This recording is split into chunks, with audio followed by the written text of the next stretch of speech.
Have your deepest desires come true?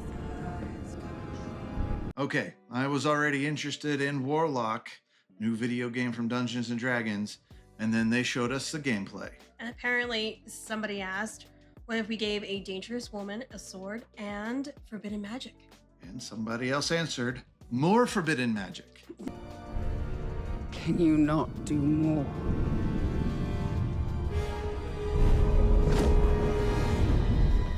More? You still think this is your quest? But here's the thing. This isn't trying to be Baldur's Gate 4. This is a single-player action game. We're making a pact with Tasha. We're being dropped off into Ravenloft. And apparently, we're being encouraged to use magic in ways even the developers haven't thought of. Obviously. So we need to talk about this. I have seen your heart's desire. Dark and defiant. And mine. Welcome everybody to the first episode of the Co-Op Geekery. My name is Ray. And I am Kay. And we are proud to be on the Collective Entertainment Network. We're married, we're a team, and we've spent a lot of our lives sharing things that we love. Games, movies, television. Tabletop games, comics, and collectibles.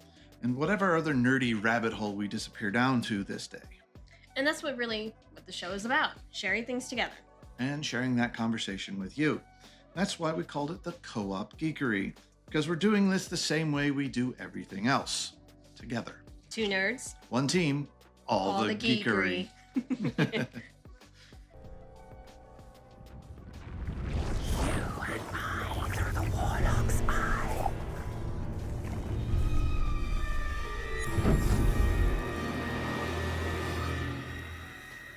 Raw magic serves us both. And for episode 1, we're sharing something that immediately caught our attention. If you weren't aware that today, Warlock gameplay trailer dropped. And we are super excited about it. Now, technically, we're not reviewing the game today. Oh, nobody has, because no one's played it yet. But what we do have is substantial gameplay reveal. So we're going to go through what they showed us, what we know about the game, and what has us excited. And the questions that we still need answered. In the end, we'll decide whether we're going to pass, watch, or day one Warlock. So what is Warlock? Warlocks is a game being produced by Invoke Studios and published by Wizards of the Coast. It is a third-person, single-player, open-world action-adventure game. Now, before we get too far into this, there's obviously comparisons people are going to make. Right, so it's going to be compared to Baldur's Gate 3. And is it the replacement or fighting against Baldur's Gate 4? No, not at all. We're approaching Dungeons and Dragons, in this particular case, completely different. So in Baldur's Gate 3, it essentially asks, how do we translate tabletop D&D into a video game? And this is like, what will it actually feel like to be a warlock in a D&D world? And based on what we've seen, it feels pretty powerful. Open your eye and see what I see, Warlock. Our main character is Kaatri, played by Tasha Helfner. And one thing immediately stands out about her is that she isn't helpless before she gets magic. Exactly. She's already an accomplished warrior, which then she makes a pact and becomes the warlock. That explains a lot about what the combat we're seeing. She doesn't stand 20 feet away, desperately trying to keep enemies from reaching her. She wants to be up in the fight. Weapons and magic do work together. Exactly. She's essentially fulfilling the Pact of the Blade fantasy. Magic creates the opportunity, the weapon capitalizes on it, and you move back and forth between the two again and again. And then there's the person responsible for Kaatri's powers. Tasha. And this is a big deal. We're talking about Tasha. You know that book, Tasha's Cauldron of Everything? That's this Tasha. One of the most famous and powerful magic users in Dungeons and Dragons history. And she's being played by Maggie Roberts. Who you may know from Resident Evil Village as Lady Jimitz. So we didn't play this game, so we didn't really get her name, but it's the big lady with the big hat. Lady Dimitrescu. And that's how I pronounce That's it. how I pronounce I it. apologize for not knowing her name. Yeah. You will learn what it means to insult House Dimitrescu. But she was also Orin from Baldur's Gate 3. And I think it's a very good casting. I think so too. They picked somebody who already knows how to make you slightly nervous just by being in the room. Yes, but Tasha being the patron raises pretty important questions. What does she want? Exactly. Because Tasha just isn't convenient for the main protagonist's powers. She's an established character with her own history, motivations, and agenda. Developers have repeatedly emphasized that Kaatri's powers come with a cost, like any good warlock. So what did Kaatri promise? Can she refuse Tasha? Does their relationship change? What pact can the pact evolve? And what happens when Kaatri wants and what Tasha wants are necessarily the same thing. And that's your standard warlock story and pretty much what I'm looking for. Because warlock isn't interesting simply because it can do Eldritch Blast. Warlock gets interesting when you hear the words "in exchange for." Now let's get to the part that immediately jumps off the screen. The combat is fast. Very fast. And Kaatri isn't switching between separate weapon mode and magic mode. Everything flows together. Use magic, move an enemy, attack, reposition, summon another weapon, cast again, and then finish them. So the magic isn't about doing damage, it's about controlling the fight. Exactly. And obviously, Eldritch Blast. Eldritch Blast! There is Eldritch Blast. You cannot make a warlock game without Eldritch Blast. I'm pretty sure that's part of D&D licensing. But this is what really got my attention. Invoke isn't just talking about taking spells as different colored attacks. They're talking about magic as a toolbox. Take Black Tentacles. That's a spell in the game. You can use it against your enemies, like any good warlock would do. Or you can use it to manipulate the environment and use the ability for traversal of the terrain. Which means we're not necessarily looking at one spell having one solution. Right. And so then we got Levitate. And if you ever use Levitate in your own tabletop game, you know it has a lot of features, and they've brought that right into the game. Pick somebody up, leave them floating, deal with somebody else, and come back when you're ready. Magic crowd control. Literally crowd control. Then there's Tasha's Leash. Which appears to be a new ability specifically created for the game. A spectral tendril lances out from the main character here, grabs enemies or objects and pulls them towards you. And then she can throw them, which means there's exactly one important question I'll be asking throughout this entire game. Can I throw that? And I already know we're going to be spending too much time finding out. It's research. And this is probably my favorite demonstration from what they're trying to build. Kaatri performs a ritual, creates a downpour. Now everything is wet, and she uses lightning. And because the enemies are soaked, the electricity changes between them. And that's what I want. Not simply lightning does X amount of damage. I want what happens if we do this, and where the potential for this system really starts to open up.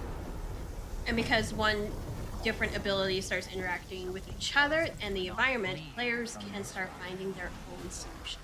Exactly. And that apparently is what Invoke is looking for. And the developers have talked about wanting players to experiment with these systems. If somebody discovers a combination they didn't anticipate, that's great. And that's something we're going to be watching for when they show more of the game.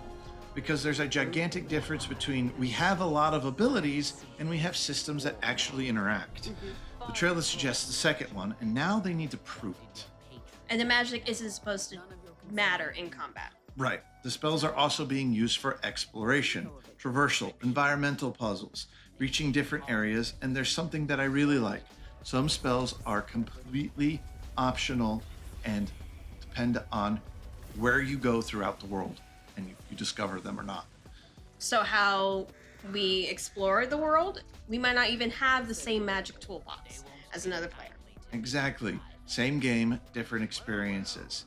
Someone might discover an ability we've completely missed, and suddenly they can solve the encounter or reach somewhere in a way we couldn't get to, or we had to find another way to do. And that's actual discovery, and I desperately want more of that in open world games. And exploring can apparently lead you somewhere where you're apparently not prepared for. Which gives us one of my favorite moments in the gameplay demonstration. Kaatri encounters this horrible creature, looks at it, and basically decides, nope. And leaves. Yeah, and apparently that's not scripted. You can fight it. You might get completely annihilated, or you might win. The game doesn't necessarily stop you from trying. Now we're gonna try Absolutely. together. Obviously. We're making a terrible adventuring decisions. We're at least going to do it together. Mm-hmm.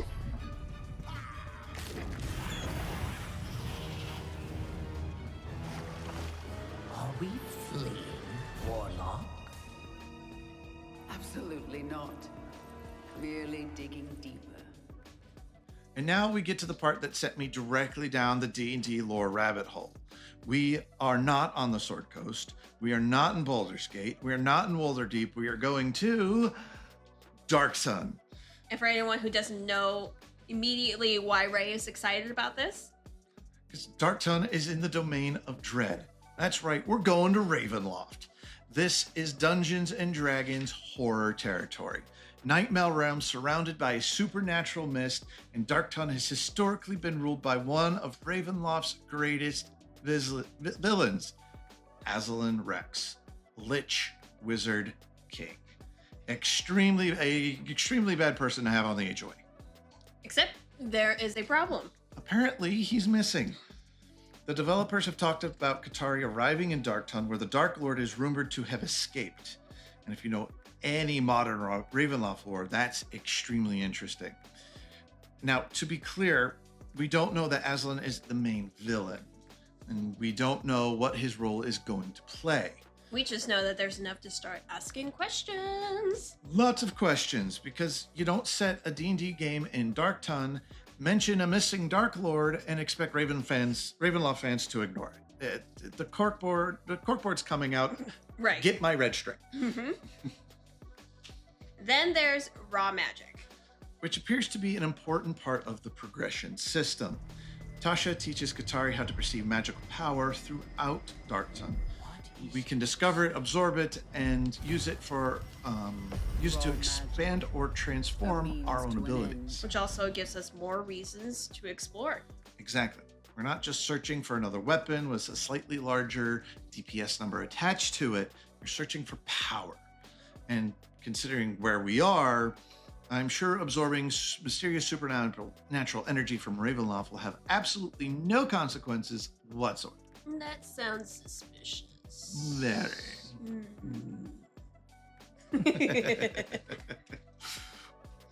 Kaatri isn't also completely alone. We've got Skiv, an imp native to Dark Sun who travels with her. Kaatri is an outsider, so Skiv can help her understand the place. But apparently he's also going to have some gameplay utility. We just don't know exactly what that means yet. Which brings us to the other side of all this excitement. What we don't know. We don't have a release date quite yet. We don't know the full spell list. We don't know how character customization goes. We don't know how much narrative choice we're actually going to have. We don't know how Kaatari's relationship with Tasha develops. We don't know exactly what's happening with Dark Sun's Dark Lord. And we don't know what Kaatari's power will ultimately cost her. So there's a lot that has us interested, but we're still dealing with a carefully produced gameplay trailer for a game that is going to come out in 2027. And that's our biggest question coming out of this trailer. What is the actual gameplay going to be? And is it really as flexible as they've shown?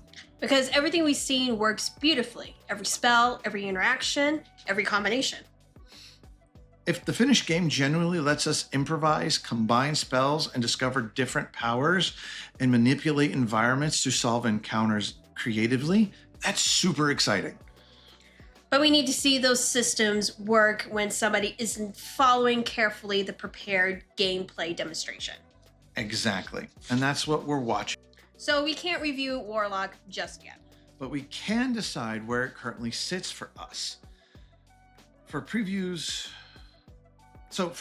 on Co-Op Geekery, we have 3 categories. Pass, we're not feeling it. Watch, we're interested, but we need to see more. And Day 1. You've shown us enough that unless something changes dramatically, we're playing it. So, Warlock, Dungeons and Dragons. I think we know where this one is going. Yeah, I think so. On 3? 1, 2, 3. Watch. Yep, that wasn't particularly difficult for us. Not this time. I'm very excited about it, but I want to see more. Yeah, there's just too many unanswered questions. It looks like it's going to be a really fun game. And, the last D&D game that came out, Baldur's Gate 3, really just smash hit.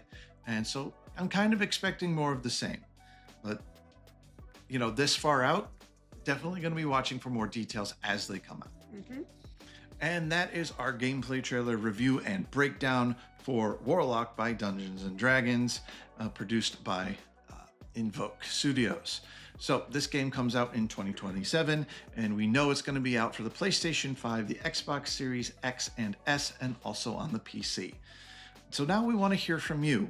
Where does this game land for you? Is it a pass, watch, or day one? And for the D&D players out there, what spells and abilities absolutely have to make it into the game? Because we already have a list. Absolutely we do. And since this is the very first episode of Co-Op Geekery, we want to hear from you. What do you want us to cover? Do you want us to explore games? Movies. Television? Tabletop. Comics, trailers, and collectibles, conventions? It's all parts of the worlds we love. Because there's probably something to talk about out there. So subscribe to the Collective Entertainment Network and join us next time for more Co-Op Geekery. I'm Ray. I am Kay. 2 nerds. 1 team. All the geekery.